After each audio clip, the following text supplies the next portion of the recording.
ನನ್ನ ತಾಯಿ ಮನೆ ನಾಗೂರು, ಹ್ಮ್ ತಂದೆ ಮನೆ ಹೆರಂಜಾಲು. ಹೆರಂಜಾಲು.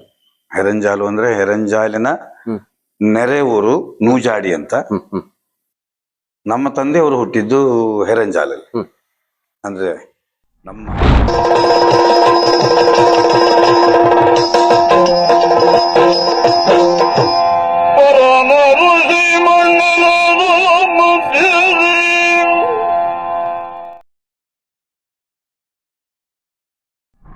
ಆತ್ಮೀಯ ವೀಕ್ಷಕರಿಗೆ ಭಾವಸ್ಪಂದನ ಕಾರ್ಯಕ್ರಮಕ್ಕೆ ಪ್ರೀತಿಯ ಸ್ವಾಗತ.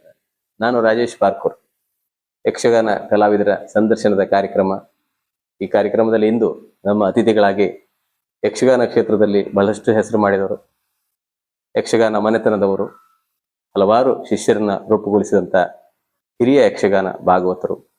ಅವ್ರನ್ನ ಭಾಗವತರು ಅಂತ ಹೇಳೋದಲ್ಲ, ಯಕ್ಷಗಾನದ ಸರ್ವಾಂಗೀಣ ಅಂದ್ರೆ ಎಲ್ಲಾ ವಿಭಾಗದಲ್ಲೂ ತಮ್ಮನ್ನು ತಾವು ತೊಡಗಿಸಿಕೊಂಡು ಹಲವಾರು ಶಿಷ್ಯರನ್ನ ಯಕ್ಷಗಾನ ರಂಗಸ್ಥಳಕ್ಕೆ ತಂದವರು, ಹಿರಿಯ ಕಲಾವಿದರು, ಅನುಭವಿ ಕಲಾವಿದರು, ಬಹಳಷ್ಟು ವರ್ಷಗಳಿಂದ ಯಕ್ಷಗಾನ ಸೇವೆಯಲ್ಲಿ ಇರತಕ್ಕಂಥ ಕಲಾವಿದರು ಅವರೇ ಹೆರಂಜಾಲು ಗೋಪಾಲ ಗಾಣಿಗ ಸರ್ ಅವರು.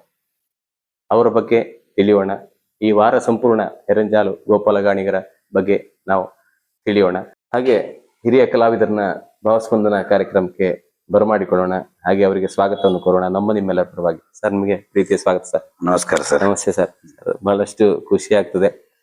ಬಹಳಷ್ಟು ವರ್ಷಗಳ ಹಿಂದೆ ನಿಮ್ಮನ್ನ ಭೇಟಿ ಅಂದ್ರೆ ಕರೆ ಮಾಡಿದ್ದೆ, ನಿಮ್ಮ ಸಂದರ್ಶನ ಮಾಡ್ಬೇಕು ಅಂತ. ಆಗ ಏನೋ ಅನಿವಾರ್ಯ ಕಾರಣಗಳಿಂದ ಮಾಡ್ಲಿಕ್ಕೆ ಆಗಿಲ್ಲ. ಈಗ ನಮ್ಮದೇ ಭಾವಸ್ಪಂದನ ಕಾರ್ಯಕ್ರಮದಲ್ಲಿ ನಿಮ್ಮೊಂದಿಗೆ ಮಾತುಕತೆ ಆಡ್ಲಿಕ್ಕೆ ನಾವು ಸಿದ್ಧರಾಗಿದ್ದೇವೆ. ಅದೇ ನಮ್ಮ ವೀಕ್ಷಕರು ಕೂಡ ನಿಮ್ಮ ಬಗ್ಗೆ ತಿಳಿಲಿಕ್ಕೆ ಬಹಳಷ್ಟು ಕುತೂಹಲ ಹೊಂದಿದ್ದಾರೆ. ಯಾಕಂದ್ರೆ ಬಹಳಷ್ಟು ಜನ ಸಂದೇಶಗಳ ಮೂಲಕ ನಮಗೆ ತಿಳಿಸಿದ್ದಾರೆ, ಗೋಪಾಲ ಗಾಣಿಗರ ಸಂದರ್ಶನ ಮಾಡಿ ಅಂತ ಸಂದೇಶಗಳು. ಅದೇ ರೀತಿ ಯೂಟ್ಯೂಬ್ ಅಲ್ಲೂ ಕೂಡ ಬೇರೆಯವರ ಸಂದರ್ಶನ ಸಮಯದಲ್ಲಿ ಕೂಡ ಕೆಳಗಡೆ ಕಮೆಂಟ್ ಮೂಲಕ ತಿಳಿಸಿದ್ದಾರೆ. ಮತ್ತೆ ನಮಗೂ ಕೂಡ ಬಹಳಷ್ಟು ಒಂದು ಆಸಕ್ತಿ ಇತ್ತು ನಿಮ್ಮ ಸಂದರ್ಶನ ಮಾಡಬೇಕಂತ ಮೊದಲೇ. ಈಗ ನೀವು ದೊರೆತದ್ದು ಬಹಳ ಸಂತೋಷ ಆಯ್ತು ಸರ್. ನಿಮಗೆ ಪ್ರೀತಿಯ ಧನ್ಯವಾದಗಳು ಮೊದಲಿಗೆ. ಆಗ್ಲಿ ಸರ್. ಆಗ್ಲಿ ಸರ್. ಅದೇ ಸರ್, ತಾವು ಯಕ್ಷಗಾನ ರಂಗಕ್ಕೆ ಹೋಗುವ ಮೊದಲು, ಯಕ್ಷಗಾನ ರಂಗಕ್ಕೆ ನೀವು ಪಾದಾರ್ಪಣೆ ಮಾಡುವ ಮೊದಲು ನಿಮ್ಮ ಯಕ್ಷಗಾನ ಮನೆತನ, ತಂದೆಯರು ಕೂಡ ಯಕ್ಷಗಾನ ಕಲಾವಿದ, ಯಕ್ಷಗಾನ ಗುರುಗಳು.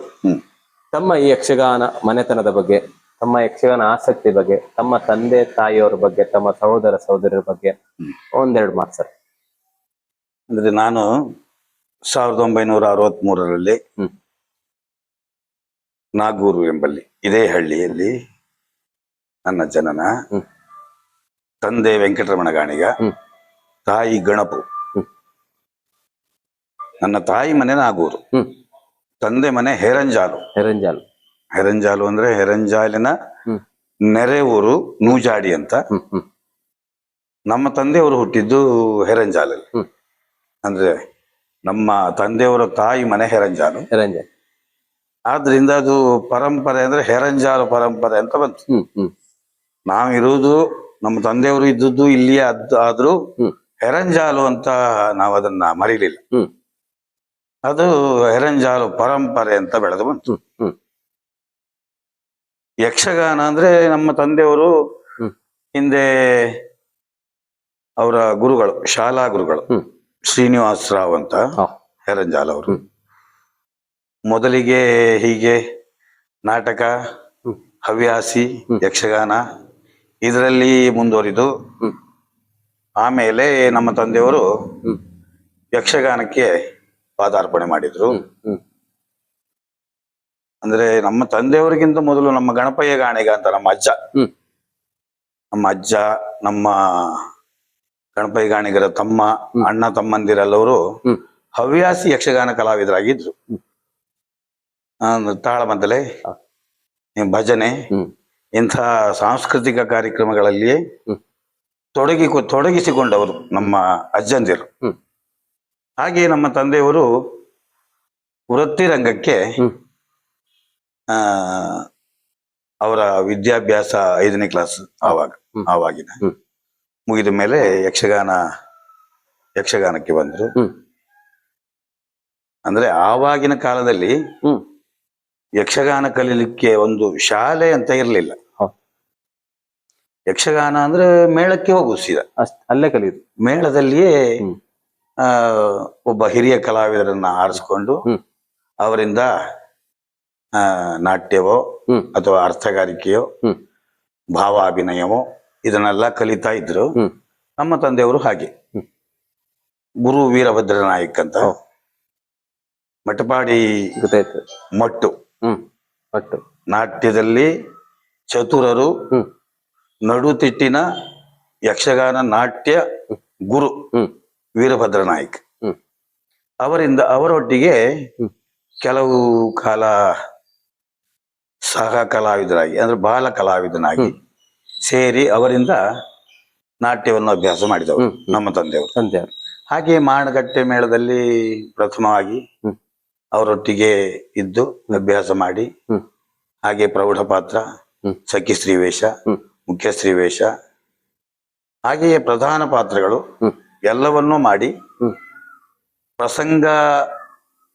ಪ್ರಸಂಗಗಳಲ್ಲಿ ಬರುವಂತಹ ಎಲ್ಲಾ ಪಾತ್ರಗಳನ್ನು ಹ್ಮ್ ನೋಡಿ ಮಾಡಿ ಅಭ್ಯಾಸಿಸಿದವರು ನಮ್ಮ ತಂದೆ. ಹ್ಮ್ ಅಂದ್ರೆ ಸಾಮಾನ್ಯ ಕಲಾವಿದರು ಹ್ಮ್ ತಮಗೆ ಬರುವಂತಹ ಪಾತ್ರಗಳನ್ನು ಮಾತ್ರ ಹ್ಮ್ ಹಾಡ್ತಾರೆ, ಹೌದೌದು. ಅದರಲ್ಲಿ ಚತುರರಾಗಿರ್ತಾರೆ.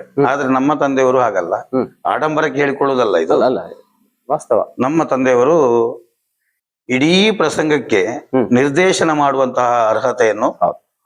ಪಡೆದವರು. ಹ್ಮ್ ಯಾಕೆಂದ್ರೆ ಇಂದಿನ ಕಲಾವಿದರು ಹಾಗೆ ಹೆಚ್ಚಿನವರು, ಹ್ಮ್ ನಮ್ಮ ತಂದೆಯವರಂತಲ್ಲ, ಹೌದು.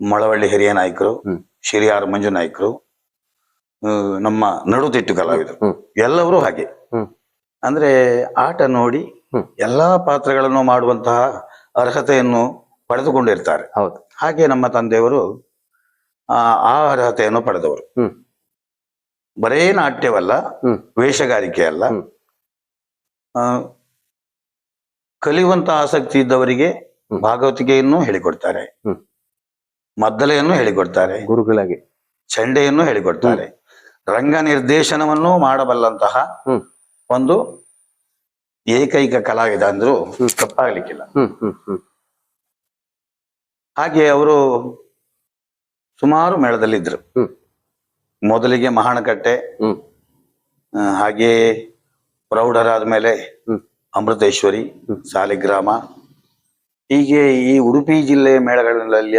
ಸಾಮಾನ್ಯ ತಿರುಗಾಟ ಮಾಡಿದ್ದಾರೆ. ಹ್ಮ್ ಸೌಕೂರು, ಕೊಲ್ಲೂರು, ಓ. ಆಮೇಲೆ ಇರಾ ಸೋಮನಾಥೇಶ್ವರ ಅಂತ ತೆಂಕುತಿಟ್ಟಿನ ಒಂದು ಮೇಳದಲ್ಲಿ ಆವಾಗ 1-2 ವರ್ಷ ತಿರುಗಾಟ ಮಾಡಿದಂತಹ ಅನುಭವ ಇದ್ದವರು. ಒಂದು ಎಷ್ಟು ವರ್ಷ ತಿರುಗಾಟ ಮಾಡಿದ್ರು ಸರ್ ಅವರು? ಸುಮಾರು ಒಂದು 40 ವರ್ಷ ತಿರುಗಾಟ ಮಾಡಿರ್ಬೋದು. 40 ವರ್ಷ. ಹ. ಹಾಗೆ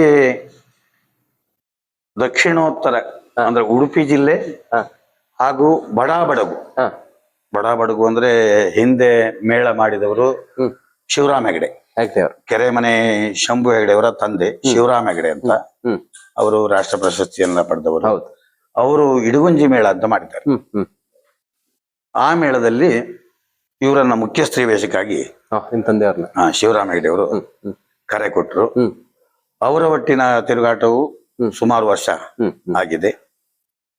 ಆಮೇಲೆ ಮತ್ತೆ ಸಾಲಿಗ್ರಾಮಕ್ಕೆ ಸಾಲಿಗ್ರಾಮ ಅಂದ್ರೆ ಸೋಮನಾಥ ಹೆಗಡೆ, ಕಿಶನ್ ಹೆಗಡೆ ಅವರ ತಂದೆಯವರು ತಂದೆಯವರು ಮೇಳ ಮಾಡಿದ ಮೇಳ. ಅಲ್ಲಿ ಮುಖ್ಯ ಸ್ತ್ರೀವೇಷ. ಆಮೇಲೆ ಸ್ವಲ್ಪ ಹಲ್ಲು ಹೋದ ಕಾರಣ ಸ್ತ್ರೀವೇಷ ಬಿಡಬೇಕಾದಂತಹ ಅನಿವಾರ್ಯತೆ ಬಂತು. ಆಮೇಲೆ ಪುರುಷ ಪಾತ್ರದಲ್ಲಿಯೇ ಮುಂದುವರೆದವರು ನಮ್ಮ ತಂದೆ. ಪುರುಷ ಪಾತ್ರ ಮಾಡಿದ್ದಾರೆ. ಹೌದೌದು, ಎಲ್ಲಾ ಪಾತ್ರವನ್ನು ಮಾಡಿದವ್ರೆ. ಹೌದೌದು. ಹಾಗೆ ಸಾಲಿಗ್ರಾಮ ಮೇಳದಲ್ಲಿ ಮಹಾಬಲ ಹೆಗಡೆ, ಶಂಭು ಹೆಗಡೆ, ಗಜಾನನ ಹೆಗಡೆ, ಶಿರಿಯಾರ ಮಂಜು ನಾಯ್ಕರು, ನರಸಿಂಹದಾಸರು, ನಮ್ಮ ಮರವಂತೆ ಖ್ಯಾತ ಭಾಗವತರು, ಇಂಥ ದಿಗ್ಗಜ ಕಲಾವಿದರೊಟ್ಟಿಗೆ ತಿರುಗಾಟ ಮಾಡಿದಂತಹ ಅನುಭವ ನಮ್ಮ ತಂದೆಯವರು. ಹಾಗೆ ನಂತರ ಕೆರೆಮನೆ ಶಂಭು ಹೆಗಡೆಯವರು ಇಡಗುಂಜಿ ಮೇಳ ಮರು ಸ್ಥಾಪಿಸಿದ್ರು.